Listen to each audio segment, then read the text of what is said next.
you can't really talk about violence without talking about disability. Like, it's very difficult to think about colonialism, transnationalism, environmental racism, neoliberalism, without thinking about the debilitating effects that these systems of oppression have on the body. Welcome to Season 3 of Broadcastability, a podcast by, for, and about people with disabilities. Broadcastability is a Proud Project production based in Toronto, Canada. Visit theproudproject.ca to learn more. This podcast was recorded and produced on the traditional and ancestral territories of the Huron-Wendat, the Seneca, the Anishinaabeg, the Chippewa, the Haudenosaunee, and the Mississaugas of the Credit River. This territory is covered by the Dish with One Spoon Wampum Belt Covenant, a treaty made between the Anishinaabe, Mississaugas, Haudenosaunee, and allied nations to protect the resources of the Great Lakes and the surrounding areas. This podcast was also partially produced on the territories of the Musqueam, Squamish, and Tsleil-Waututh peoples. We also wish to acknowledge the Indigenous nations across Turtle Island, also known as North America, where we conduct our research and record this podcast. We're very excited by the upcoming episodes, because this season we focus on research in disability. We highlight individuals who are undertaking research in disability at a variety of levels and in different locales. We interview students, advocates, academics, and professionals who offer distinct perspectives on composing and carrying out research on disability. In this episode, the second of our new season examining disability research, Lark Huska, the Proud Project Social Media and Communications Officer, joins me as co-host. Lark, can you please introduce yourself? Hi, my name's Lark Huska, and I'm finishing my undergraduate degree from the University of Toronto. Previous to the Proud Project, I worked in an art gallery and became familiar with the commercial art world. As part of our effort to highlight artists, researchers, and thinkers investigating disability, we welcome Dr. Eliza Chandler, Associate Professor in the School of Disability Studies at Toronto Metropolitan University. She is also the Executive Director of the Office of Social Innovation at TMU.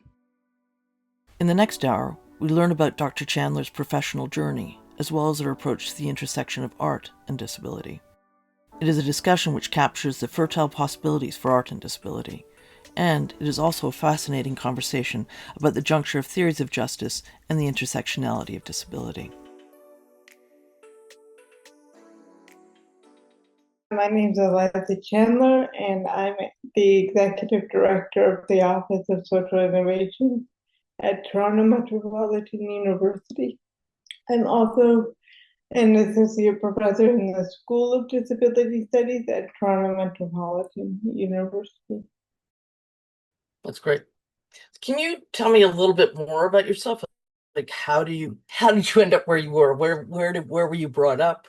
What was your PhD in? How do you ended up at TMU? Just sort of what was your path? Yeah, that's a good question. I grew up in Nova Scotia, and I went to NSCAD, which is an art college here, for my undergraduate degree. And there I, learned a whole lot about being an artist. This was in the early 2000s. We didn't talk about identity politics at all. Not even feminism was a theme that was sort of popular at the time, and certainly not disability arts or anything to do with disabilities, identity. So I very much, even though I'm noticeably disabled, I would say I was in the closet, so to speak. I didn't talk about disability, and I certainly didn't make artwork about disability. And then, a number of years later, I discovered disability arts and disability studies while living in Toronto, and decided to do my master's and my PhD in disability studies. And at the time when I was studying disability studies, I was using phenomenology to think a lot about my own experience of disability, community, what binds a community, what the sort of the feeling of being in community, because that was very important to me as someone who, didn't know that I needed a group community for so long, but I certainly did, and my life sort of changed once I discovered that community and the relationships and politics that it brought with it. And then post PhD, I sort of returned to the art. So for a long time, I didn't, think or practice art at all, even though, as I said, that was my foundational studies. But the ways that I was introduced and pursued disability studies were very much driven by, as I said, phenomenology and theoretical engagement of disability. This was at U of T. And then as I graduated, I became involved in an art space research project as a participant, and directed by Dr. Carla Rice. And that project used art space methods, predominantly digital storytelling. And I just went sort of because I was curious. And what I discovered, and I think this was a surprise to everyone, including the research team, was that other disabled people were drawn to the project out of interest in being able to use equipment and software and learning the skills of digital storytelling, or perhaps more specifically, just the opportunity to make video art, sort of outside of the objectives of the research project. So what I discovered in that room was I connected to a number of disability artists, and for the first time sort of imagined this is a connecting point between disability studies and making art. And so that was a very transformative experience. It led me to work at Tangled for a few years, Tangled Art Plus Disability, which is a disability-led art gallery in Toronto, for a few years. And then through that, I was hired by the School of Disability Studies at TMU, and my research program until today very much involves disability arts and works with Tangled as a community partner. In my own experience, engaging with art, I think it's presented as a medium that is not become to all of these physical boundaries that we face in the real world, and is something that can transcend boundaries. And so I'm wondering if you could speak more about the connection between disability and art, and how you see that, that physicality does come into play. Yeah, that's a good question. Thank you. I mean, first and foremost, I see disability art as a tremendous pathway to self-representation, and I very much believe that representation is political, especially, as I said, in my studies, I looked at my own experience, and my own experience is one of white, cisgendered, physically disabled from birth, Canadian, recognized as a Canadian citizen. So a lot of markers of privilege, and you can see that in my position today. And I don't think that my story of disability is representative or emblematic of a lot of people's stories, and so I became disenchanted. There's only so long that you can sort of tell your own story. I think a lot of disabled people begin there because we spent, depending on who we are, I spent a lot of my life not talking about disability. So when it finally I was given the chance and given the understanding that it was important to do so, I thought there's something significant to the way that I understand and am treated in the world. And then, quickly that became okay, but there's something really interesting about how other people experience the world and are understood by the world. And art to me is a vehicle to sort of access a multiplicity of self-expression and representation, which can change our understanding of disability. I think art almost acts as a public pedagogy. It can be accessible, it can be available to the public. We can proliferate it, we can share it with our friends and our family. And when that art is created by a disabled person about their own experience, their own life, their own, community, and that representation brings in all kinds of elements of one social location. I think that can really necessarily disrupt what Miranda and Gigi might call like the single story of disability. We can really start to understand disability as, multiplicitous. And I think the reason that this is important is because then it expands our understanding of disability rights and justice and what's needed to achieve full liberation for disabled people. So that's I've now gone really far out. But to come back to your question, the political potential of disability art is really what drew me into it. But I think on a more personal level, as I said, when I was at art school, I didn't talk about disability, which meant that I didn't talk about accessibility. So my creative pursuits were very much limited by what I could physically do independently. Nobody was talking to me about interdependence or even assistance. And there was no other I was never presented with even an opportunity to brainstorm about different ways of making art, right? So I was a sculpture major, and I just so happened to enjoy working with textiles. Well, did I, or was I just too intimidated to work with more heavier materials that require more skill, like welding and these kinds of things? But I think the sort of remarkable thing about disability art, and as well as the way that technology now is sort of integrated firmly into making processes, is that we can come together as a community and work out different ways to create work together that isn't limited by our physical ability, which is something that lots of artists have done for all kinds over through time, is what I'm saying.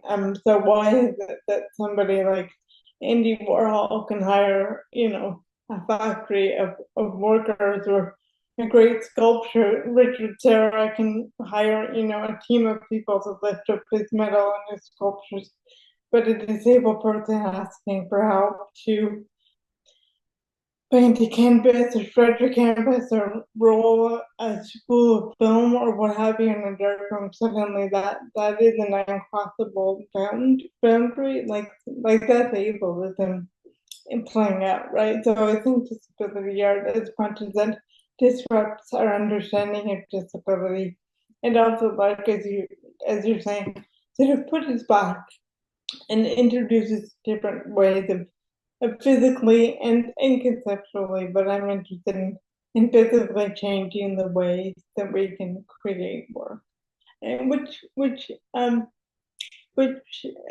affects the aesthetics of work as well, and the thematic, and then what I'm most interested in my current role, it affects the way we curate work, and we build in accessibility into the creative process and make the work accessible in all kinds of ways as part of the work's creative expression. This is so wonderful hearing. Like, I come from an academic art background as well. My part of my undergrad is visual studies at the Daniels faculty at U of T.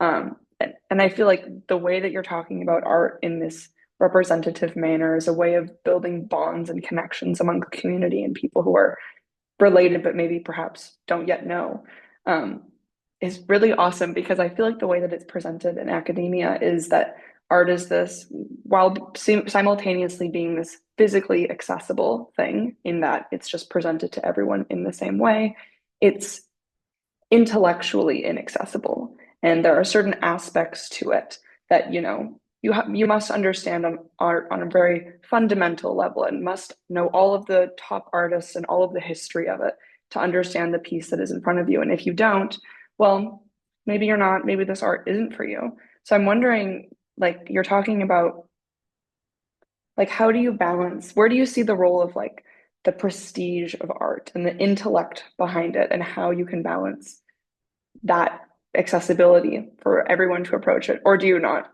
believe in the kind of pompousness of art to begin with? I also have a commercial art gallery background, so that influences this opinion as well.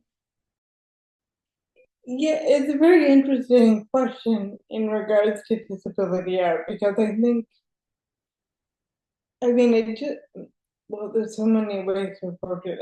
I was going to say disabled people have been excluded from canonical understandings of art throughout history, but of course that's not true. I mean, you look at a sculpture like the Venus de Milo, and that sculpture is interesting because the statue is disabled, it's missing arms, right?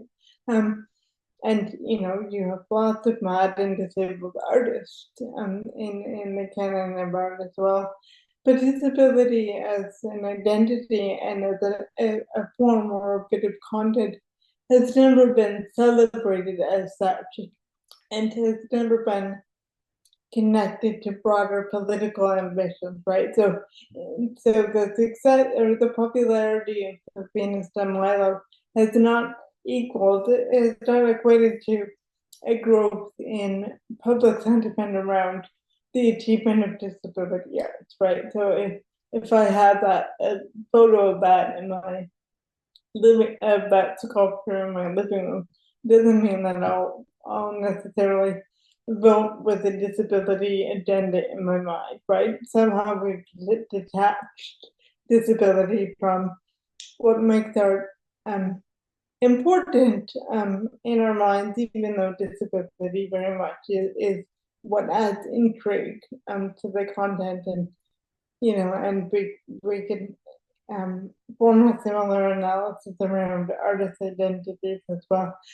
But the way that disability artists have been included in art history has been through this category of the outsider art or art group, right? So curators like somebody like Dubuffet have gone into institutions in France where he was, and collected artwork from folks who were incarcerated in that space, and sort of understood their artistic value as being beyond the intention or even the awareness of the artist who produced the work, right? So that again, that ableist understanding justified how someone like Buffet or countless other artists could show these work, sometimes even without the artist's name attached. Certainly not inviting the artist to give an artist talk on their intention behind the work, but sell the work without, delivering payment to the artist. And the artists themselves would rarely be supported to develop their artistic career with further training or materials, things like that. And I think this is sort of developed into understandings of art therapy, which might be more contemporary, at least in Canada. There's an understanding that artists like Judith Scott, who was a textile artist and lived for many years in an institution in California, would make these big sort of sculptures made of wrapped fabric that you would find in the laundry room maker where she was living as someone who was institutionalized. And only after her death were these works of art picked up, and now they're shown all over the world. Again, not really connecting her work to disability arts, but at the time of her creation, it was very much understood that her wrapping process was therapeutic. It helped her with her mobility, and it helped her sort of. It was an exercise it was a cathartic exercise which would help her work through mental trauma. As you're talking, what I think of often is Vincent van Gogh, who is just revered now.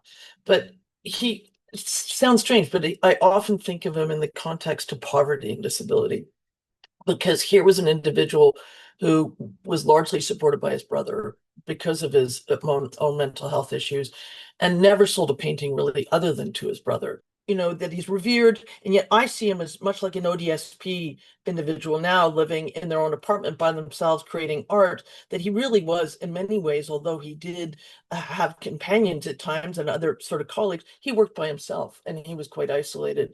I was wondering what you think about that. Yeah, I mean, I think that's a really interesting example as well. And when we tell the story of Van Gogh, we often talk about his isolation or like the spectacular element of his story, but we don't locate him as evidence of disabled people, mad people have been making culturally significant art for millennia, right? So I think all of that combined means that disabled people, or maybe this individual disabled person, but I do see it across the sector, might be a bit hesitant to sort of join up with something that has routinely excluded us for centuries, right?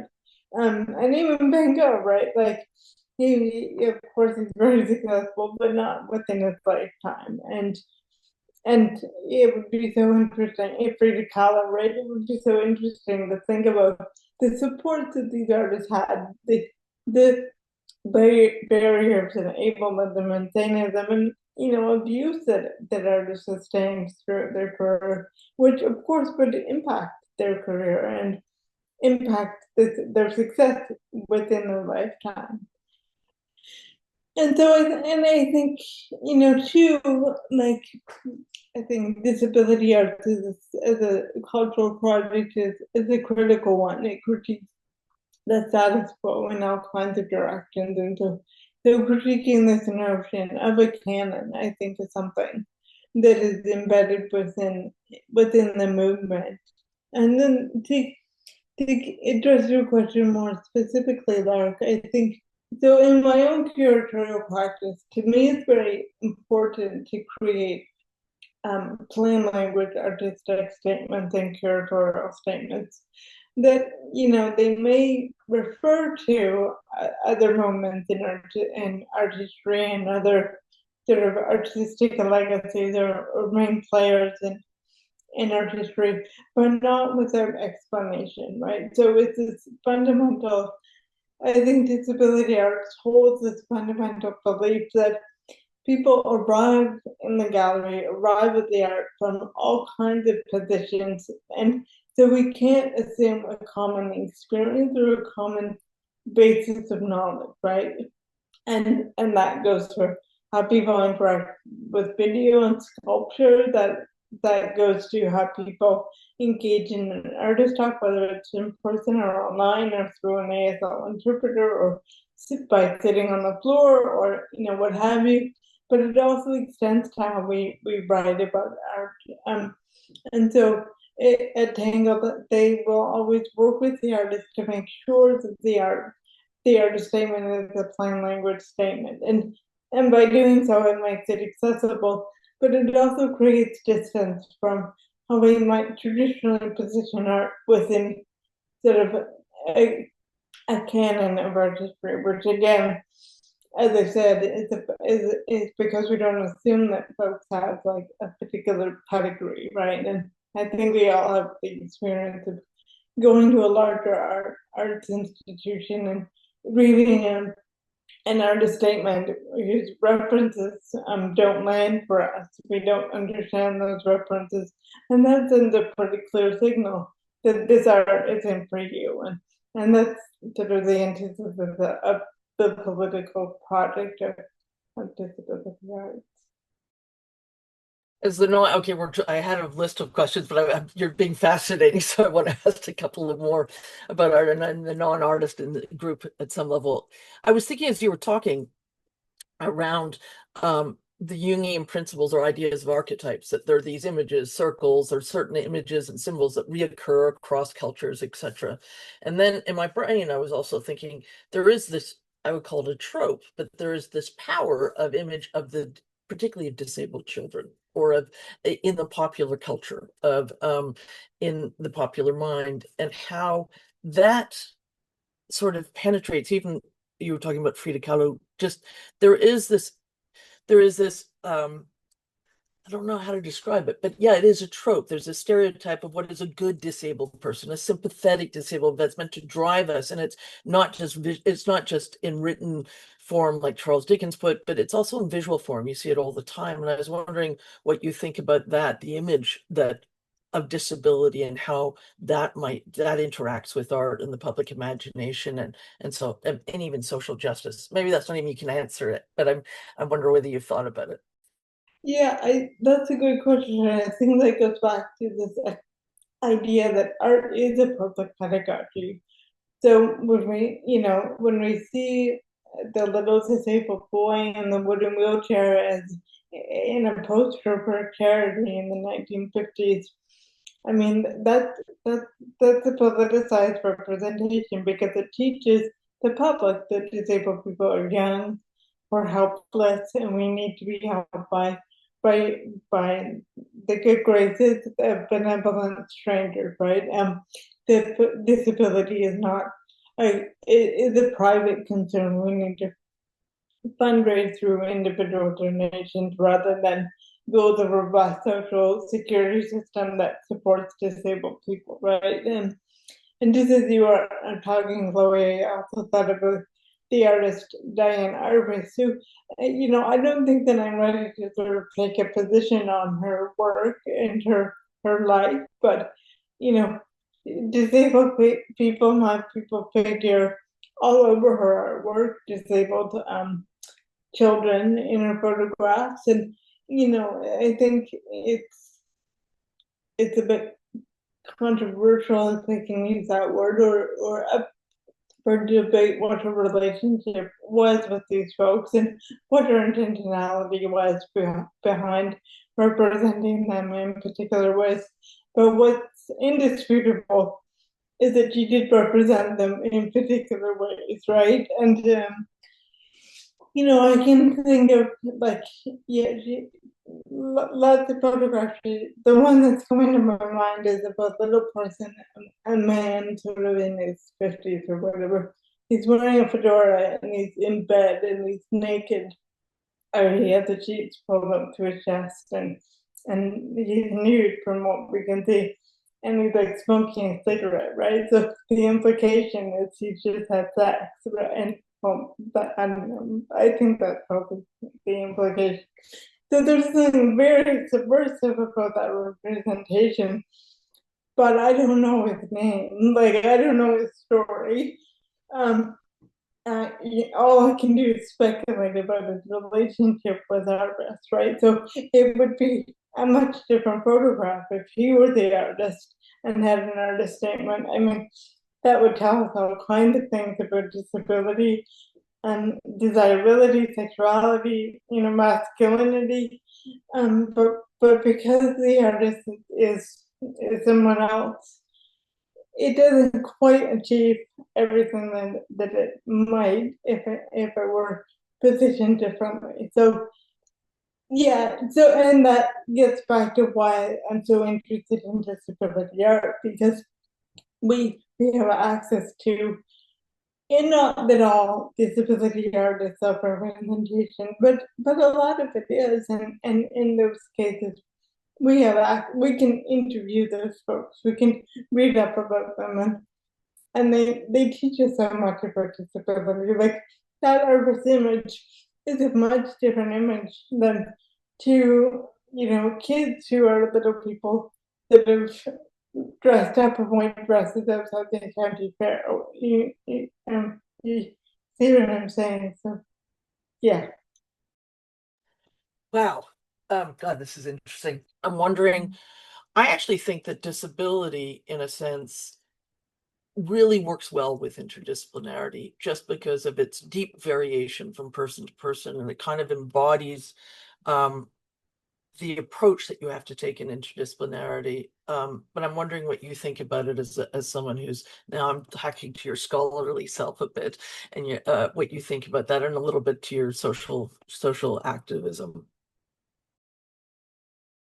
I think it's necessary as necessary as it is to think about disabilities through an intersectional lens, but it's equally as necessary to think about it as an interdisciplinary or transdisciplinary project. And I think it's an invitation for all scholars to think about the ways that disability attenuates how we study and write about particular phenomena, I would say. And unfortunately, in my opinion, not enough critical scholars take up disability as that opportunity.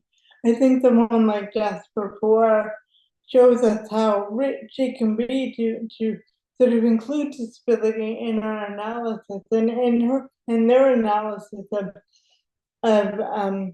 the debilitated or the maimed Palestinian, for example, in the right to maim. They use disability as an interlocutor to think about the intention behind colonial violence and the result of colonial violence. So, in my opinion, you can't really talk about violence without talking about disability. Like, it's very difficult to think about colonialism, transnationalism, environmental racism, neoliberalism, without thinking about the debilitating effects that these systems of oppression have on the body, police violence, state violence, these kinds of things.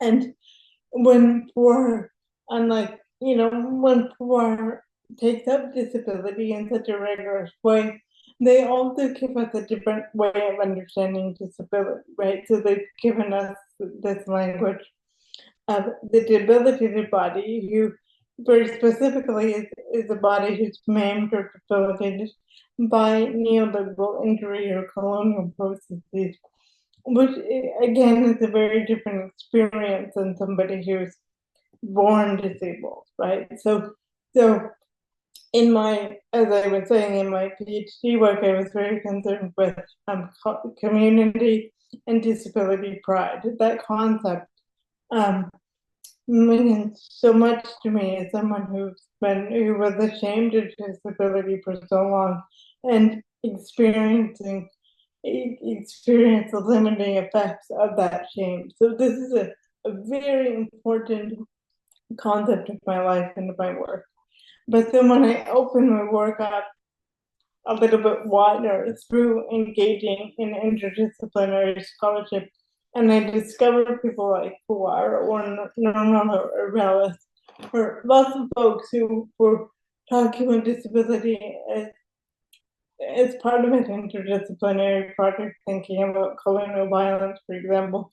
Then I began to understand, okay, I have such experiential knowledge or wisdom on disability, but this is not the end of the story, right? For a Palestinian mother who watches her child be, maimed at a checkpoint, and that child becomes disabled, maybe disability pride isn't as accessible as it is for me, right? So without engaging in interdisciplinary scholarship and being led by others who thankfully bring in disability as an interlocutor in their interdisciplinary scholarship, then I think from one which is sort of default to white supremacist scholarship. So it's much more interesting, it's much more culturally relevant, it's much more, it has a much higher ethics for me to bring things together. And as you were saying, Chloe, like to think about disability and not think about access to work or economic justice is perhaps is irrelevant, right? And yeah, it's impossible not to, for me at least, not to think of the economic sort of straits that disabled people are placed in, and the surveillance, to be honest, that disabled people are it's constant. I'm going to ask you, sorry, I'm finding this fascinating. But so I'm going to talk a little bit. I was thinking about as you were chatting about it. I think I came late to the party with disability. I have a disease that was probably there from birth, but one that really activated by the time I was 19. And it took me a very long time to say, okay, I'm disabled and I'm going that, and our organization is called the Proud Project for a reason, at some level. But yeah, I was late to the party just because of the great social approbation around. I felt it, the dislike, the disgust. And I think to some extent, even I have a disability. I have one that varies from being a total quad to looking normal. And when I confront people who are, let's say, quadriplegic, I hesitate. Do they want me to touch them and shake their hand? Like I don't have a knees just because it's different. Everybody's different. So it's not like my own access to disability has freed me to totally understand it all. I don't. So that leaves me in a space, I think disabled people, feminists dealt with this, which is, are you defined by your body or are you not? Like, so a disability, there is no doubt that my life has been deeply determined by the chronic illness and disability that I have. There's no doubt. And yet I, at some level, am more than that. And how to navigate, like, how do you, at one level, you don't want to be just seen as a cripple, a crip. I mean, I like the crip bond, but do you know what I mean? How do you navigate that? Because women in feminism had trouble navigating it, whether you're more than your body or not. And how do you think a disabled person navigates that a bit? Oh, wow, that's a great question. I think I would have to think about that. That's fine. It's a huge question. Right. What comes immediately to mind, I think, well, a couple things. I think, first of all, as disability scholars and activists, we can thankfully look towards um, other feminist scholars, critical race scholars, folks like Audre Lorde, folks like Julie Kristeva and Donna Haraway. And I mean, I think about we do live our lives in our body, and I guess it comes back to phenomenology for me is it really does shape our experience. Like my experience of a handshake is different than your experience of a staircase, is different than your experience of a dark room or what have you, right? Like it really does mediate how we meet the world and how the world meets us. And I think that's I'm endlessly fascinated in that, in the way that our body, our minds, our senses, our emotions mediates for us the world. And for that reason I love stories. I really know that not two people in this world experience the world in the same way. And I guess, you know, I, continuing along that train of thought, this is why I'm so compelled towards theory and art, because we can make different meanings manifest of the materiality, right? Of the body, of this way that we engage the world. People always, sometimes will say to me, but why do you use the word disability? It's such an ugly word. And I think my response is, because you can make it mean whatever you want it to mean. Like, it's a word, it's a language. I mean, I guess we could shift our language altogether, but I think the more interesting point is like, what does it mean to you? Why are you perturbed by it? And how could it make a different kind of meaning? So that's why I think theory and art are I'm so drawn to theory and art, because I am in this body. For me, I'm like lots of people. I'm very noticeably disabled. I show up in the world through disability, right? And there's no changing that. And so what I can change is how the world meets me, how the world understands me, and how the world is accessible. So I think in some ways, we have to hang on to the body, because that brings us to questions of access. But at the same time, it doesn't, I don't think hanging on to the body or materiality, as feminists have shown us, is a limiting feature to our understanding of the world, because the way that we are in our bodies can mean so many things, and those meanings are constructed, and therefore they're malleable. They're open for interpretation, and I think that's what we all kind of do. Can you tell us a little bit about the Office of Social Innovation and your role there and what you do? It's been around for a while, but still you have a possibility of sort of have it taking it in a certain direction as director. So can you explain what it is for our audience and what you do?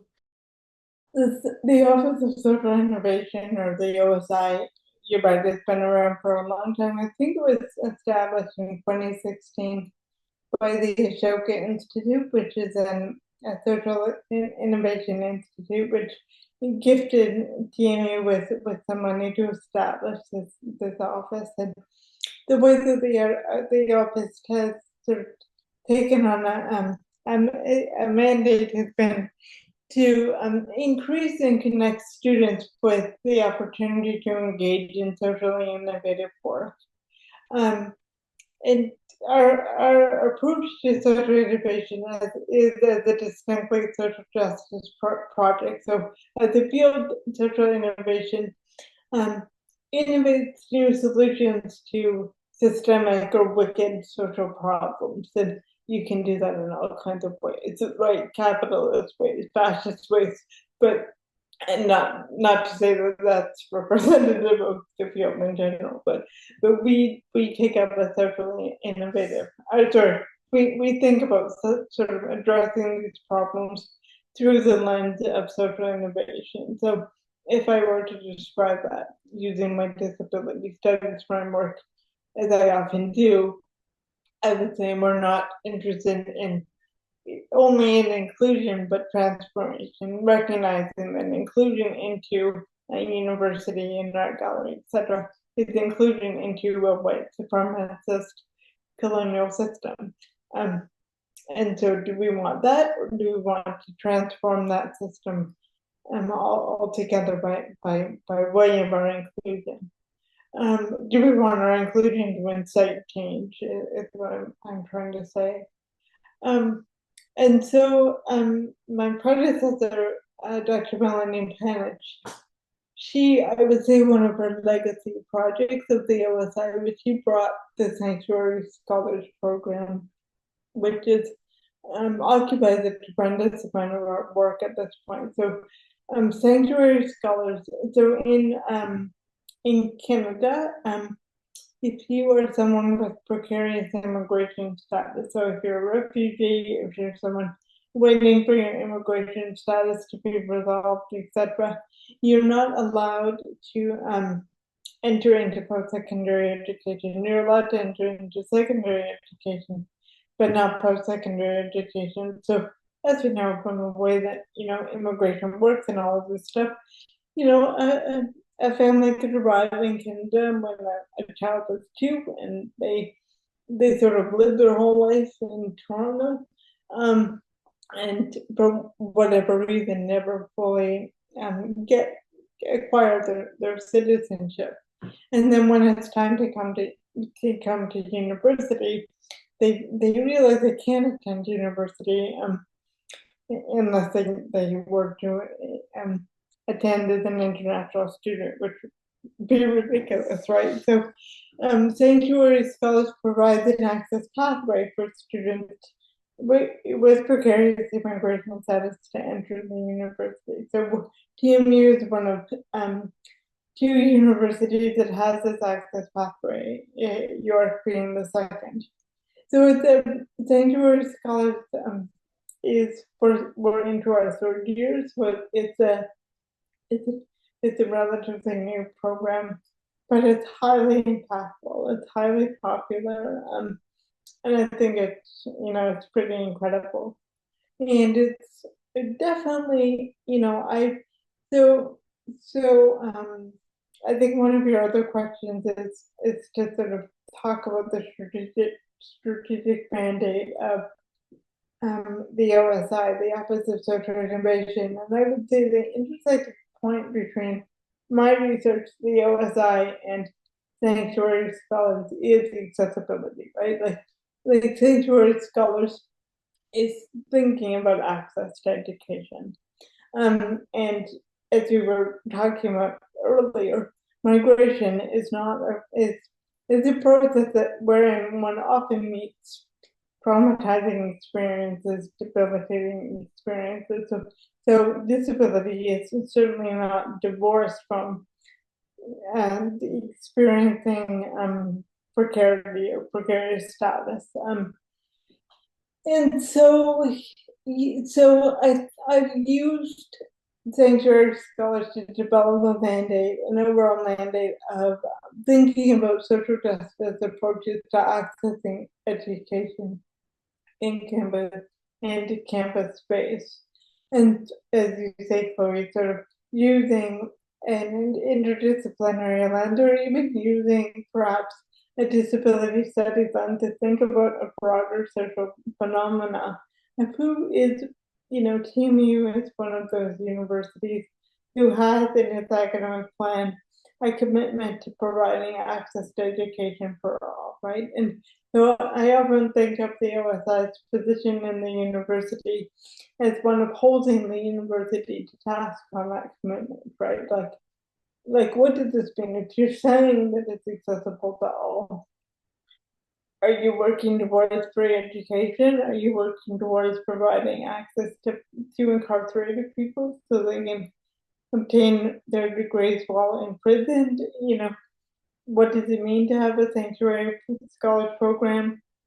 How do we develop our campus as a sanctuary space? What does that mean for the relationship between security and the police if you're having undocumented students on your campus? Like what does it fully mean to make education accessible? And so alongside running the sanctuary scholar program, we're also looking at things like the universities or harm reduction policies or lack thereof. TMU is located right in the downtown core. We had a safe consumption site on our campus for a long time. And apart from for its Safer Streets Act, which closed, 95% of the safe consumption sites, our university bought the building where the safe consumption site was on our campus and to kick them out, right? And so now we have all kinds of drug users, community members, and students who people always forget are drug users as well, using drugs in what's essentially an unregulated or an unsupervised safe injection or an unsafe injection site, I would say, right? Just because you close a resource doesn't mean people magically disappear. But you can imagine that this was, a point of contention when parents would, bring their kids to campus tours and they'd encounter needles and what have you, right? It was a big promise of the university to clean this up and to to make a safer space for all. But we would say, how in the world is closing a safe consumption site doing anything for the safety of our community members and our students? So thinking about like access to campus space, like people, like we're on Indigenous land, we're in the downtown core, like we can't just displace people. We'll have to be able to access our campus space and do so in a hospitable way, and receive hospitality, receive services. And so, thinking about access in that way too, to trying to work towards harm reduction policies. And I was thinking as you were talking that I think refugee claimants are the only immigrant class, I could be wrong, I could be talking out of my head, that actually can bring disabled members into the country. So I'm thinking of about probably 5 or 6 years ago, there was a chosen candidate for who had accepted a posting at the University of Toronto and was coming from the US and had a child with Down syndrome. And in the end, Immigration Canada did not allow him to take the position because he had a disabled member of the family. And I find most members of Canadian society are unaware of these sort of barriers that people have, that there are actually health and disability refugees, where people are blocked either because they have to get care in a certain environment, or they only have insurance in a certain environment, and they can't move or better themselves. And I often think that that refugees could almost be applied to some groups of people who have disabilities, because they are excluded so often from permission to take part.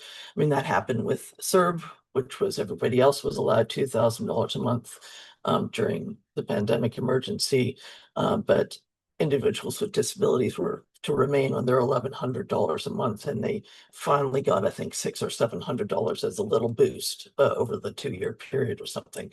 So as you were talking, and you were talking about how disability and being a sanctuary sort of intermingle, I think they really do, and I think there's room for thinking about even more about how disability, I argue, it's almost like as soon as you become disabled, you get shuttled into a different ramp and a different space in the social imagination, and actually in the social and economic policies of the state. And so you're unwanted, right? So you can't be brought in, and the only way a disabled individual is brought in is actually if the family is a refugee. I claim it.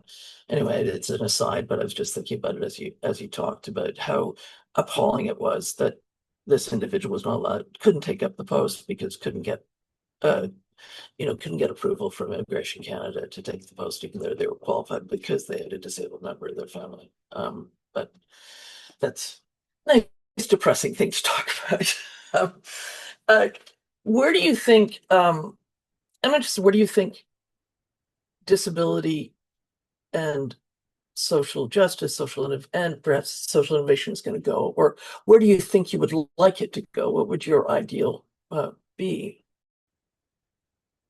I think those are two very different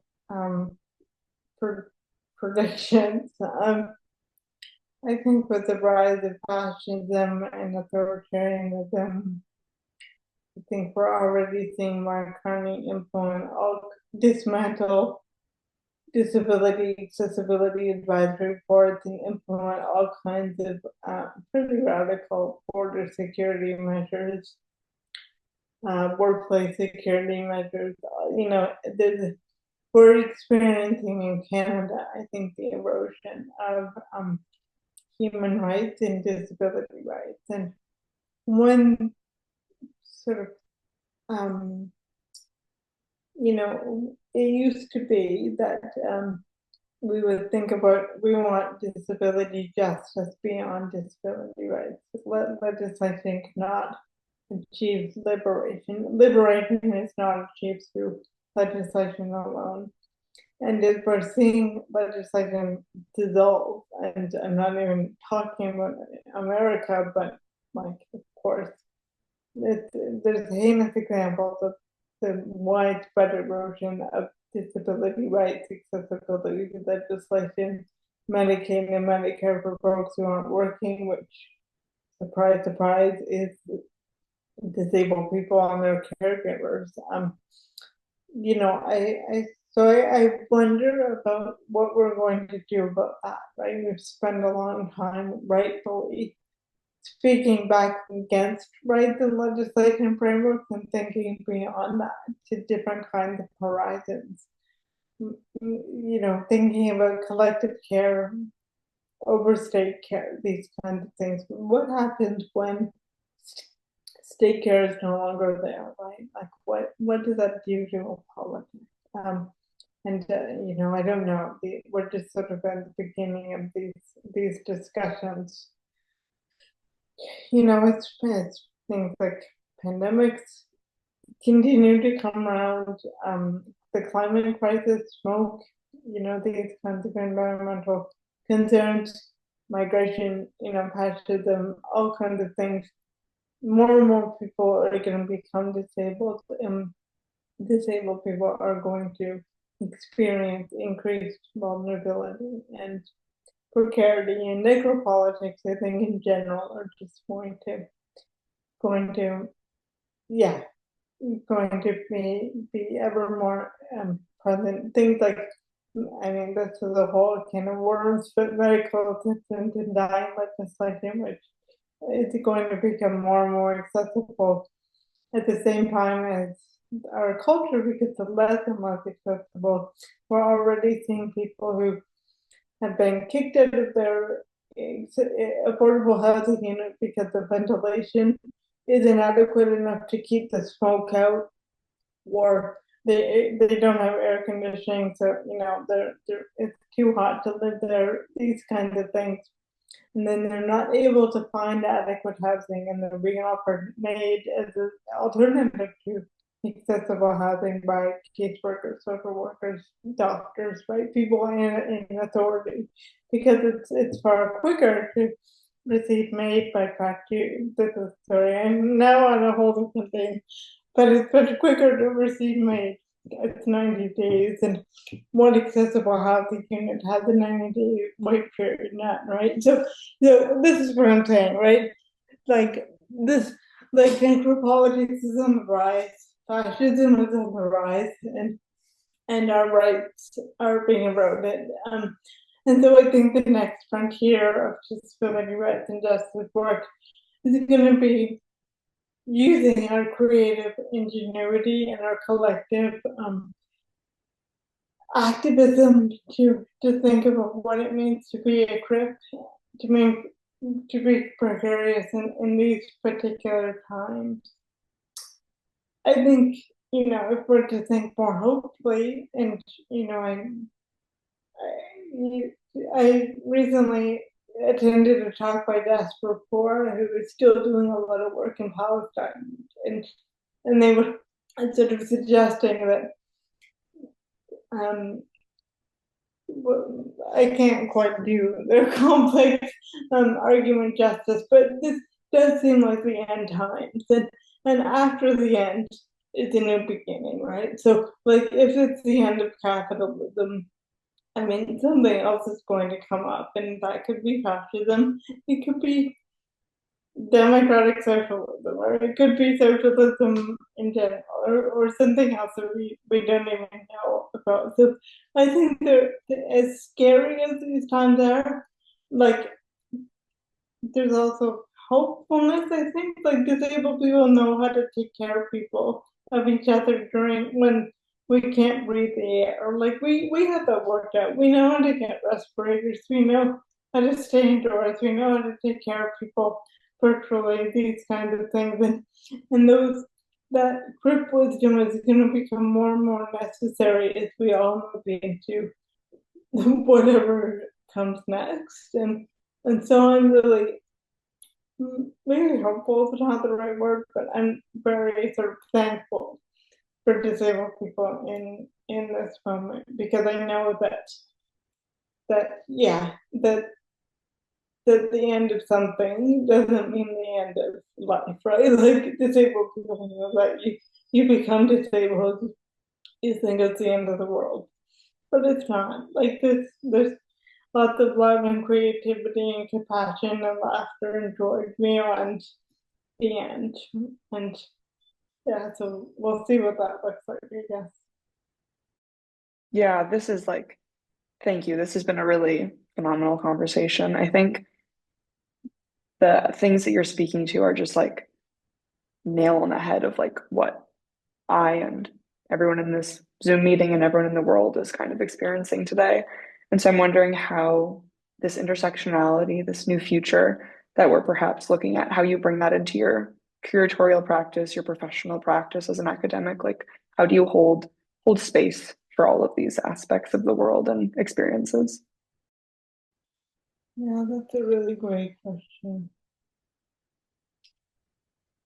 Yeah, that's really interesting to think about.